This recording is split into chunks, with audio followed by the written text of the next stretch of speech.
Troisième partie. L'obéissance. Sagesse et folie. Récollection des 19 et 20 janvier 1974. Première instruction. Je comprends que de ce que j'ai dit, il résulte une sorte d'impression, mais qu'il soit très difficile de l'exprimer par des mots. Alors, je vais tout de même rappeler les grandes lignes de ce à quoi nous nous étions arrêtés. Nous avons d'abord parlé de la chasteté. Et déjà, à propos de la chasteté et du conseil de chasteté, j'avais distingué, c'est une notion clé qui nous sert de fil directeur tout le temps, entre ce que j'appelle la sagesse obligatoire et la folie facultative dans ces trois domaines de la chasteté, pauvreté, obéissance. Je dis dans ces trois domaines, il y a, au point de vue du Christ, au point de vue évangélique, une sagesse obligatoire et une folie facultative. Pour la chasteté, j'avais dit, bon, la sagesse obligatoire, bien, c'est ce qu'on appelle la morale naturelle, si contestée aujourd'hui, et si énergiquement défendue par l'Église, non pas jusqu'à un certain temps, mais encore maintenant, même si le nombre des hommes d'Église qui sont fidèles à cette défense de la morale naturelle diminue, n'empêche que l'Église ne calera pas là-dessus, à moins qu'elle ne disparaisse, et elle ne disparaîtra pas, c'est ma foi qui me le dit, puisque les portes de l'enfer ne prévaudront point contre elle, et que le Christ est avec elle jusqu'à la fin des temps. Ça ne veut pas dire qu'elle ne sera pas atteinte de très grandes maladies qui pourront se répandre et entraîner une dubitation, une hésitation considérable chez les chrétiens du point de vue même de la morale de la chasteté. Ça a d'abord été la morale dans le domaine anticonceptionnel. Ça a été la première vague. Maintenant, c'est une vague à propos de l'avortement. Bon, ne parlons pas des justifications plus ou moins farfelues de l'érotisme qu'on trouve un peu partout. Il est évident qu'il y a une vague d'assaut. Mais à ce sujet-là, je ne crois pas avoir, avec vous, essayé de défendre cette morale naturelle de la chasteté. Je ne crois pas que je m'y sois beaucoup arrêté. Pourquoi est-ce que je ne me suis pas beaucoup arrêté ? Eh bien, c'est parce que le fond de l'affaire, dans ce domaine de la chasteté, me paraît être ce que j'ai appelé, la dernière fois, la sagesse de la pauvreté métaphysique. Je vais m'expliquer tout de suite. Il y a entre la chasteté, la pauvreté et l'obéissance, il y a des... comment est-ce qu'on appelle ça ? Ce sont des vases communicants, si vous voulez. Il y a des circuits de communication. Ce n'est pas étanche. Hein. Et si vous voulez savoir au fond, tout à fait au fond, ce qu'est la chasteté, vous ne pouvez pas le comprendre si vous ne réfléchissez pas un peu sur la pauvreté. Et nous allons découvrir tout à l'heure ou demain qu'on ne peut pas comprendre ce qu'est la pauvreté si on ne comprend pas ce que c'est que l'obéissance. Capital aussi, j'ai découvert ça comme ça, et c'est ce sur quoi je me préparais à embrayer, mais j'éprouve le besoin de faire un petit rappel de ce que nous avons dit jusqu'à présent.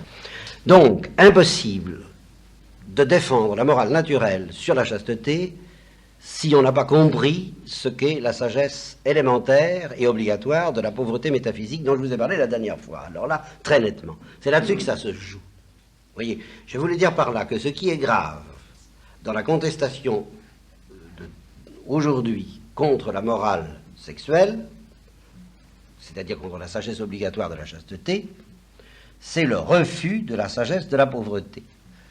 En ce sens que, je vous le rappelle, je l'apprends à ceux qui n'étaient pas là, la sagesse obligatoire de la pauvreté métaphysique, car je distingue trois sortes de pauvreté, nous allons y revenir, la sagesse obligatoire de la pauvreté métaphysique, ça consiste à reconnaître qu'on n'est pas le patron, qu'il y a une volonté transcendante à la nôtre, et que cette volonté est plus sage que la nôtre, et qu'elle mérite au moins qu'on la reconnaisse comme vraie et comme méritant une soumission absolue. Voilà. Si on n'accepte pas ça, c'est pas la peine de se poser des problèmes sur la morale de tel ou tel, sur tel ou tel point. Vous comprenez ça ? Là, c'est pas... Or, ce que je découvre, justement, c'est que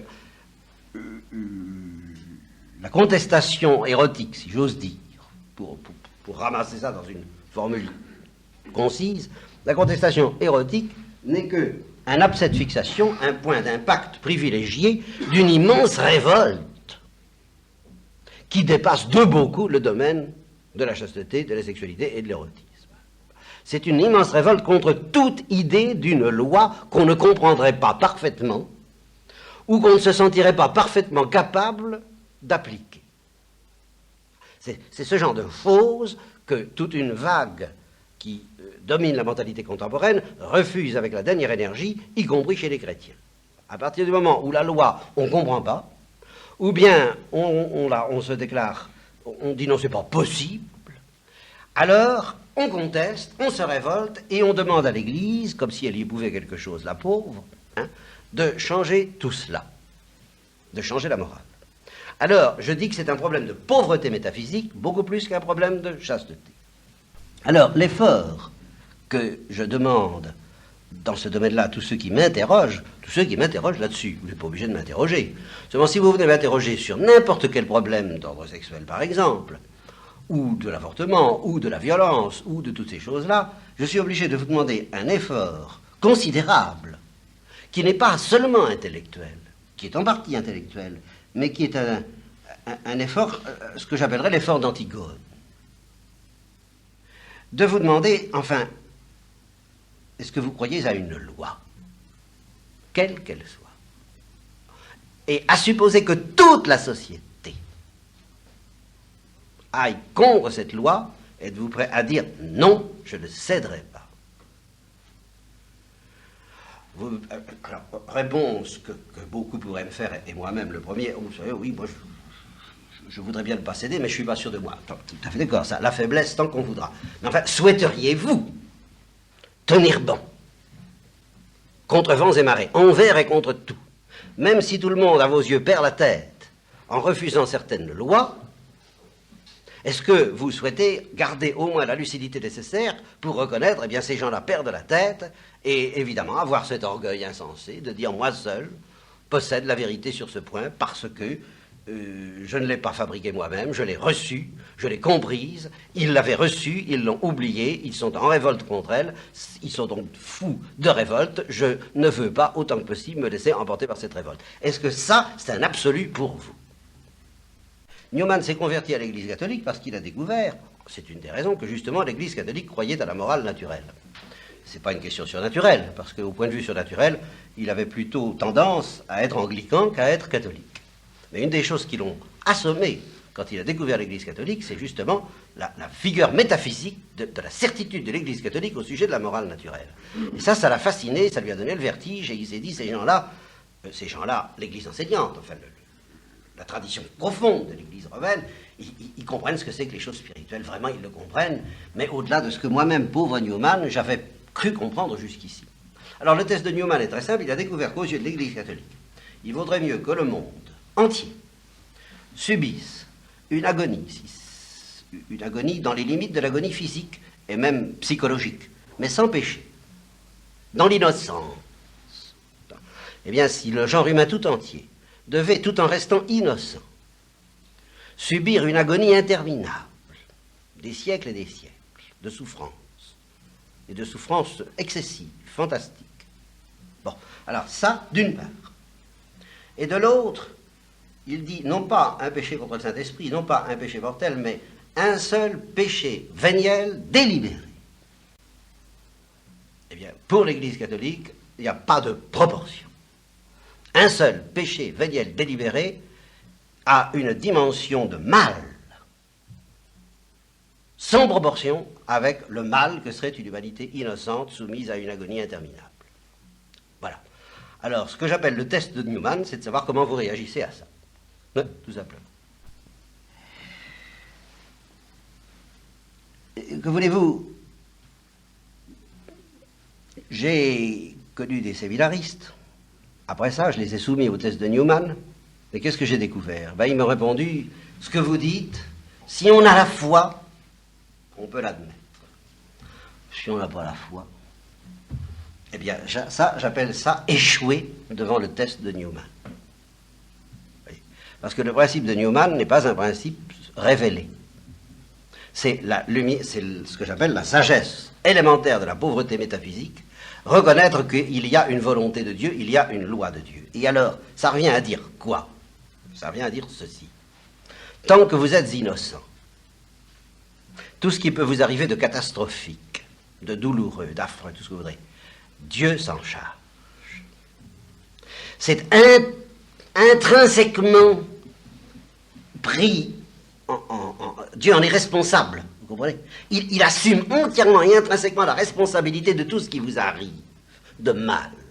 Et par conséquent, il vous promet implicitement Dieu, parce que Dieu est Dieu, c'est-à-dire l'amour, le bien, la sagesse et la vérité, que tout ce qui vous arrive de mal est intrinsèquement dominé, dépassé, inscrit dans le bien, dans la vérité, dans l'harmonie, dans l'ordre, dans l'amour et dans la perfection. Autrement dit, il ne vous arrive vraiment en réalité et en vérité au niveau de Dieu. Vous pouvez dire, oui, j'y suis pas, d'accord, tout ce que vous voudrez. Je vous demande simplement une petite réflexion. Au niveau de Dieu, rien de mal, du moment que vous êtes innocent. Tandis qu'avec un seul péché véniel délibéré, vous échappez à cette insertion du mal dans le bien. Vous comprenez ce que je veux dire? C'est cette insertion intrinsèque du mal dans le bien. Ce n'est plus la volonté de Dieu. Ça n'est plus ce que Dieu avait prévu. Ça n'est plus conforme à la vérité de Dieu.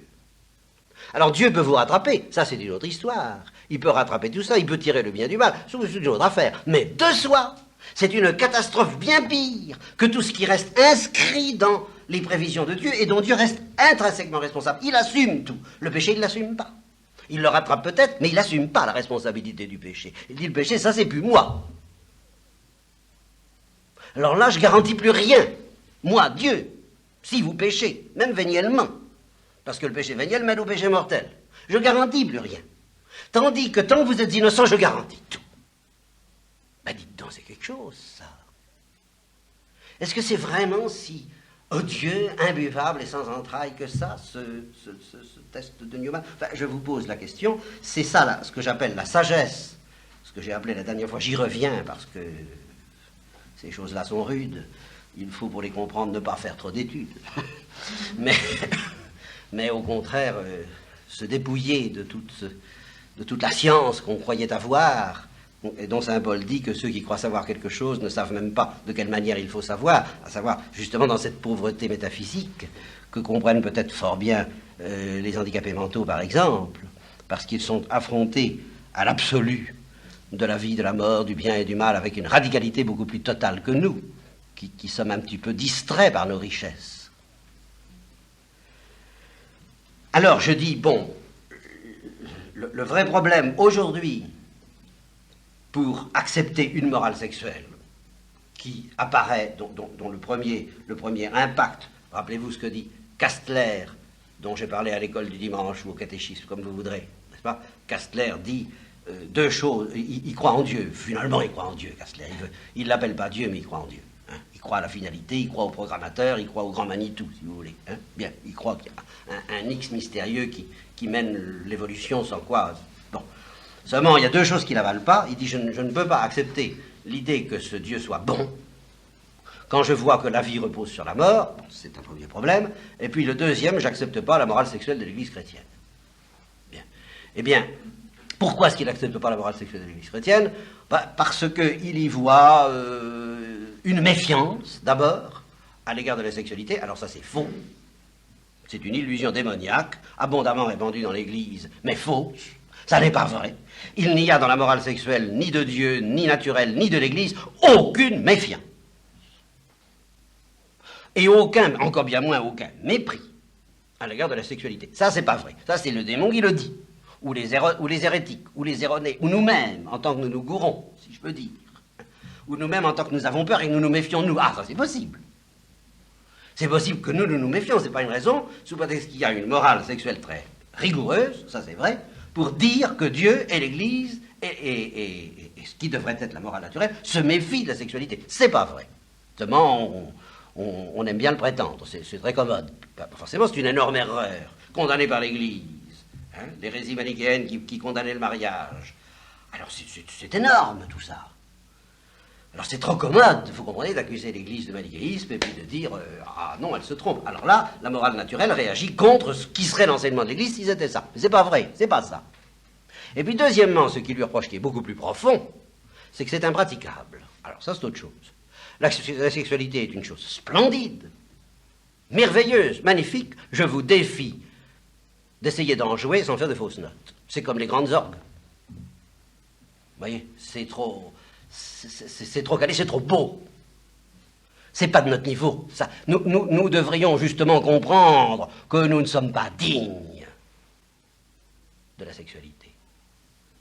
Ah, voyez-vous, toujours ça nous ramène à la sagesse de la pauvreté métaphysique. Nous ne sommes pas dignes de nous approcher de ces choses, comme ça, tranquillement, sans nous...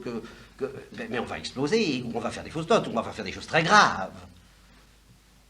Vous voyez, c'est comme si on nous présente un objet magnifique. Ah, pouf, non, n'y touche pas. Vous voyez. Ah, tiens, vous me dites de ne pas y toucher. Alors, c'est que vous le traitez de choses suspectes, inquiétantes, dangereuses, méprisables. Pas du tout, c'est toi que je considère comme inquiétant, suspect, dangereux et méprisable. J'aurais jamais dû te donner à jouer avec ça. Mais puisque c'est fait, la morale. Je ne peux pas la pratiquer. Bon, eh bien, j'ai une voie. Mais la première chose à faire, c'est de ne pas faire une objection de principe du fait que tu ne peux pas la pratiquer. Si tu ne peux pas pratiquer la morale sexuelle, c'est une faute contre la morale sexuelle. Mais si, sous prétexte que tu ne peux pas la pratiquer, tu la contestes, alors c'est une faute contre la pauvreté. Et c'est beaucoup plus grave.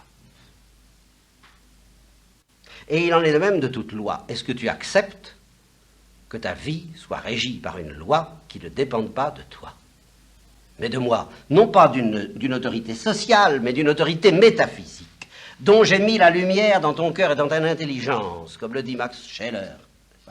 Il existe au fond de nous-mêmes une sorte de juge infini, qui est infiniment plus exigeant, plus rigoureux et plus impitoyable que tout ce que les juges extérieurs et tous ceux qui nous condamnent peuvent dire. Il y a au fond de nous-mêmes quelqu'un dont nous étouffons la voix, et que justement Freud conteste. Alors ça, c'est un des grands dangers du freudisme. C'est d'assimiler ce juge infini à une sorte de sublimation suspecte elle-même. Et de vouloir nous affranchir de ce juge infini. C'est ça, c'est beaucoup plus grave que de nous affranchir de la société, ou de la religion, ou de l'Église, ou même de Dieu. Nous affranchir de la loi intérieure de la conscience qui nous dit tu pêches, qui nous dit tu triches, qui nous dit tu as tort. Ça, c'est infiniment plus grave. Et c'est ça que le freudisme a aidé les surréalistes à faire, les surréalistes dont je vous ai parlé la dernière fois. Voyez, c'est ça que j'appelle la révolte, mais dans toute sa profondeur, contre la sagesse obligatoire de la pauvreté métaphysique, consistant à reconnaître « je ne suis pas Dieu ». Ça n'a l'air de rien, mais ça va très loin. Je ne suis qu'une créature. Je dois donc me soumettre, non pas à un bourreau, car je dois lui faire confiance, mais à quelqu'un que je ne peux pas comprendre. Et si je n'arrive pas à appliquer ces lois, eh bien je lui demanderai pardon, mais je ne les contesterai pas. Bon, j'ai donc parlé de la sagesse de la chasteté. En fait, comme vous voyez, je n'en ai pas parlé, j'ai dérivé tout de suite sur la sagesse de la pauvreté métaphysique, parce que toute contestation ou toute hésitation grave au sujet de la morale dans le domaine de la chasteté, c'est-à-dire la sagesse obligatoire de la chasteté, en fait transite immédiatement, met en cause immédiatement la sagesse obligatoire de la pauvreté. Acceptons-nous une loi, oui ou non? Acceptons-nous d'être jugés, d'être jugeables, d'être répréhensibles, oui ou non? Acceptons-nous d'avoir à comparaître et à être nus, oui ou non? Voilà la vraie question. Alors si cette question-là est bien avalée, bien résolue, ça y est, c'est vraiment bon. Alors on peut se poser le problème de savoir qu'est-ce que Dieu nous demande au nom de la morale naturelle, de la sagesse obligatoire au plan de la chasteté. C'est très facile à savoir, et c'est pas mon sujet, nous passons. Je vous ai parlé de la folie facultative dans le domaine de la chasteté, et je vous ai dit cette folie facultative est suspendue alors à une perception qui est un don de Dieu. C'est pour ça que c'est facultatif. C'est parce que ce don, ça ne veut pas dire du tout, attention, qu'on soit sans péché à propos de cette folie facultative, qu'on soit toujours sans péché. Pas du tout. Si Dieu veut vous donner la lumière dont je parle en ce moment, et que vous la refusez, vous n'êtes pas sans péché. Seulement, moi, du dehors, moi, Église, moi, frère, moi, père, je n'ai aucun moyen de savoir si Dieu vous offre cette lumière ou si vous ne l'offre pas. Ça, et si vous ne l'offrez pas, alors vous ne pouvez pas comprendre que celui qui a des oreilles pour entendre, entende. Ça, c'est net. Bon, c'est en ça que c'est facultatif. Cette lumière consiste à percevoir avec quelle intensité jalouse Dieu nous aime. Voilà. Alors ça, je vous répète, là, c'est le don de Dieu.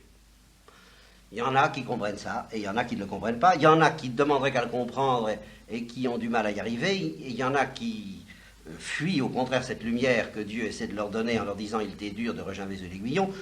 En tout cas, c'est une affaire de jeu extrêmement libre, gratuit, sérieux, entre la grâce et nous.